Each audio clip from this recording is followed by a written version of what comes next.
Sampean di pondok nikmati jagongan, rokokan, ngopi. Artinya nikmati rokok, nikmati kopi, tidak menikmati tontonan di bar. Makanya kita berharap malaikat itu belajar usul fikih sehingga ketika kita rokok di pondok dilihat hada taroka melihat bar, wahada taroka melihat dangdutan, wahada.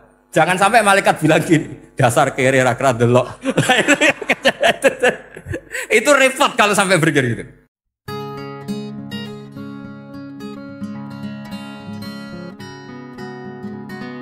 Jadi ciri utama setan itu kata Rasulullah SAW, setan ini goda umatku, hadhil jibal khalaqaha Allah, hadhil ardo khalaqaha Allah, hadhil bihar khalaqaha Allah, faman khalaqaha Allah. Itu makanya banyak orang jurusan filsafat keblinger karena tanya Allah itu siapa. Kata Rasulullah, jika sampai ini maka kamu harus berhenti. Loh, berhenti tanpa dialihkan ke yang lain kan susah. Tinggal aja lihat dulu sinetron. Ya paling gampang ya Mak Lampir, kan ada takut-takutnya sedikit. Karena kalau lihat sinetron anak-anak milenial itu kalau ada artis cantik sampai nangis. Karena istri kamu tidak seperti itu. Jadi ini trik ya. Trik supaya melihat TV tapi tidak nyesal. Makanya saya milihnya Angkring Darmo, Mak Lampir. Ya saya nggak mikir maknanya, butuhnya setan bin mangkol itu. Karena ngenteni saya mikir itu, ternyata tidak mikir itu lagi. Jadi makom saya itu beda, sama-sama lihat sinetron. Mungkin saya jadi wali karena lihat sinetron. Mungkin ya. Makanya banyak wali itu nggak bisa diduga. Banyak orang jadi wali itu justru karena makan. Justru karena melakukan hal-hal yang cara orang banyak itu salah. Itu Abu Yazid Al-Bustami itu pernah tanya sama Allah. Kamu nggak usah bayangkan caranya tanya gimana. Enggak wali ya enggak tok. Sudah enggak usah tanya itu. Tanya gini, ya Allah, orang sesergup saya dalam ibadah sedekat ini sama jenengan. Lalu saingan saya dekat jenengan masuk surga itu siapa? Sama Allah ditunjukkan orang yang tidur, itu tidur ya teman kamu yang tidur di kamar. Enggak terima Bu ya, ini gimana kok bisa setingkat saya orang yang tidak tidur gitu. Yang saya ibadah terus istighfar terus. Tapi jawabannya Allah nih. Woe ibadah terus itu mergo wedi aku. Jadi kan nganggep aku iku rodok-rodok jahat gitu. Iki tuh ratu mergo yakin aku apian, mulane ditinggal turu. Jadi sampean jangan tiru makom saya ketika tidur. Itu punya kelas khusus. Tapi jangan tiru, ini cerita saja, sampean ndak harus niru. Karena sampean kalau niru itu harus ada Abu Yazidnya. Abu Yazid sudah enggak ada. Tapi itu ilmu. Ilmu yang cocok enggak cocok harus kita kaji. Saya tadi jagungan sama beliau, sama Profesor Said Akil Al-Munawar. Beliau cerita sebetulnya sekolahan saya itu tentang usul fikih, tapi terkenal saya Profesor Tafsir.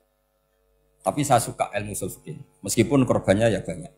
Biasanya orang jadi liberal gara-gara ya usul fikih. Sebenarnya nggak perlu dipikir lah itu macam-macam. Begini, dalam usul fikih yang mainstream itu kan ada hukum wajib, haram, ya makruh, terus macam-macam lah. Termasuk ada mubah. Mubah itu boleh dilakukan, boleh ditinggalkan. Dalam ilmu usul fikih sebetulnya definisi mubah boleh dilakukan, boleh ditinggalkan itu salah.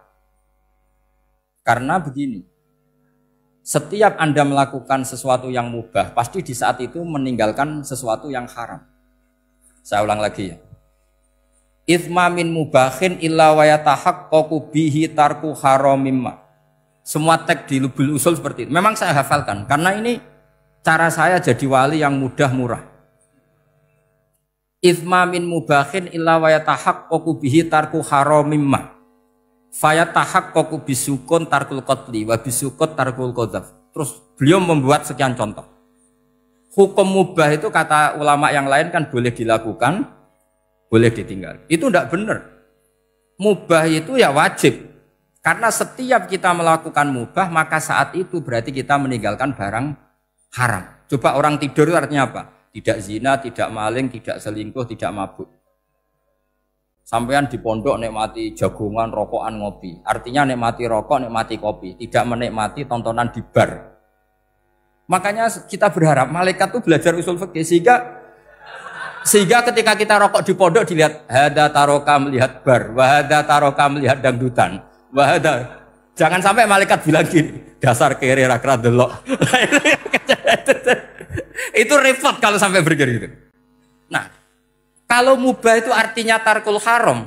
Tarkul haram itu wajib apa sunat? Wajib kan? Berarti setiap orang melakukan mubah, hakikatnya melakukan wajib. Dan itu artinya dapat pahala.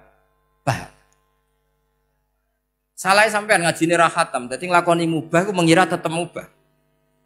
Maka berbahagialah orang yang ngajinya khatam. Makanya setahu saya kiai-kiai Mbah Mun ya sering guyon. Setahu saya Mbah Mun kalau ketemu Mbah Mus ya guyon terus. Guyonnya ini adalah waminal qutbi kata Imam Ghazali. Qutbu hadzal al-istildzat bil mubahat. Poros agama ini pada akhirnya adalah nikmati sesuatu yang dibolehkan Allah Subhanahu.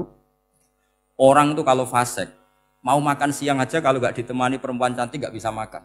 Mau jalan-jalan kalau nggak ditemani perempuan cantik nggak bisa jalan-jalan. Kalau kiai-kiai itu enggak. Gojlok-gojlokan wis seneng ira karuan. Dulu terkenalnya Kiai Bisri, Kiai diundang katanya mau ada menteri. Ternyata menterinya ya beliau tidak masakan tok di sini. Karena maknanya menteri itu pembantu presiden. Semua kita adalah bantu presiden terlaksananya kedamaian itu. Loh iya kan? Saya berkali-kali ngomong di mana-mana. Apa artinya menteri pertanian kalau kita tidak nanam padi? Mbok pinternya kayak apa tetap nggak ada ketahanan pangan. Sekarang menjadi ketahanan pangan itu rumusnya menteri apa karena petani mau nanam padi? Itu hakikatnya membantu presiden dalam ketahanan pangan. Cuma petani lebih keren karena tidak butuh digaji. Kalau menteri ya keren tapi kurang keren karena masih dapat apa? Gaji. Akeh tunggale lah anak mikir untuk gaji.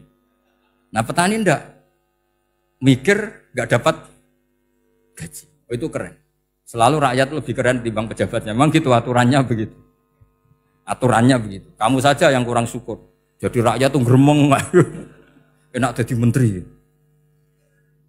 Ya sudah itu hak kamu. Tapi saya tidak berpikir seperti itu. Maka saya ulang lagi ya. Kenapa saya ngomong seperti ini? Supaya tadi saya sudah bilang, saya sudah enggak menang dalam suara, harus menang dalam logika. Karena ini audisi, ini audisi. Di kabar Mbah Mus, nanti yang menang siapa tidak tahu. Tadi Pak Mu'ad, sekarang saya, kemarin Gus Zobur, enggak tahu saya. Nanti masuk nominasi apa enggak tahu. Begini, kalau artinya fi'lul mubah itu tarkul haram, saya ulang lagi. Kalau fi'lul mubah itu artinya tarkul, maka mubah ini spesial sespesialnya. Sehingga Allah kadang ngendikan sederhana sekali. Wa min ayatihi manamukum billaili wan nahar. Termasuk ayatnya Allah adalah kamu ditakdir tidur malam hari maupun siang hari. Kalau kamu enggak malam hari, subuh hari, pagi hari, siang hari. Kenapa dihitung wa min ayatihi? Sekarang kalau ada pakar medis, pakar kesehatan bilang, ini kalau kurang istirahat mati, kalau kurang istirahat jantungan. Berarti tidur adalah menghilangkan penyakit jantung. Obat paling mandi dengan orang rutin tidurnya itu masih mandi orang rutin tidur. Kamu beli obat harganya 1 miliar, tapi gak pernah tidur 3 hari, tetap taqabbalallahu minna minkum taqabbal ya karim. Maka yang penting itu obatnya apa tidurnya? Tidurnya yang dibantu obat. Tapi kalau obat tok gak dibantu tidur, masih sakit. Berarti penting mana tidur sama obat? Karena penting tidur wa min ayatihi. Orang kayak sampean sering delok YouTube, delok gambar macam-macam. Barokah mana dengan tidur? Wong nak melek mripate delok macam-macam. Barokah tidur. Jadi tidur adalah perlawanan terhadap keinginan melakukan haraman. Ya, saya ulang lagi, tidur itu adalah perlawanan terhadap keinginan melakukan keharaman. Jadi kalau mau tidur nyati gini, ya Allah, siap tidak berangan-angan tentang maksiat terus tidur. Itu wa min ayatihi. Jangan kok gak di duit terus ngombe sing akeh ben iso ngantuk. Wah ini tidur yang untuk melawan kemiskinan. Supaya lupa utangnya tidur, lupa kasusnya, itu udah akan jadi wali yang seperti itu. Kalau jadi wali tak gugat itu. Nah, sehingga karena mubah itu tarkul haram, Allah itu sering menghitung ibadah yang super itu halal mubah. Misalnya Allah ngendikan kulu washrobu, kamu harus makan. Sekarang gini, jaga kesehatan itu wajib enggak? Wajib. Kalau saya tidak sehat tidak bisa ngaji di sini. Apalagi Mbah Mus kalau nggak sehat ditunggu orang se-Indonesia fatwa. Dan di antara cara sehat kamu harus makan. Kalau nggak makan sakit. Lalu makan dengan posisi menyehatkan orang yang bisa fatwa, bisa mulang, bisa macam-macam. Posisi ini super apa tidak super? Super. Maka Allah kadang sederhana ngendikan ibadah itu kulu wasrobu jom kowe yo mangan yo. Tapi ayat ini menjadi tidak hebat kalau dibaca orang tidak pernah ngaji, nggak pernah ngaji usul fikih. Pangeran piye toh? Dirimo ngongkon mangan kowe dikongkokno kulo. Wis ora usah ngono ya wis mangan. Rusak Quran kena makna ngono iku rusak. Kamu tahu superiornya ayat kulu wasrobu kalau belajar fa inna fi'lal mubah berarti tarkul haram karena saat melakukan mubah artinya tarkul haram. Dan tarkul haram itu penting. Sekarang gini, merusak diri sendiri haram apa enggak? Haram. Untuk supaya tidak rusak kamu harus makan. Berarti makan wajib apa sunat? Wajib. Lho sing haram itu kalau tulung piring dintekno.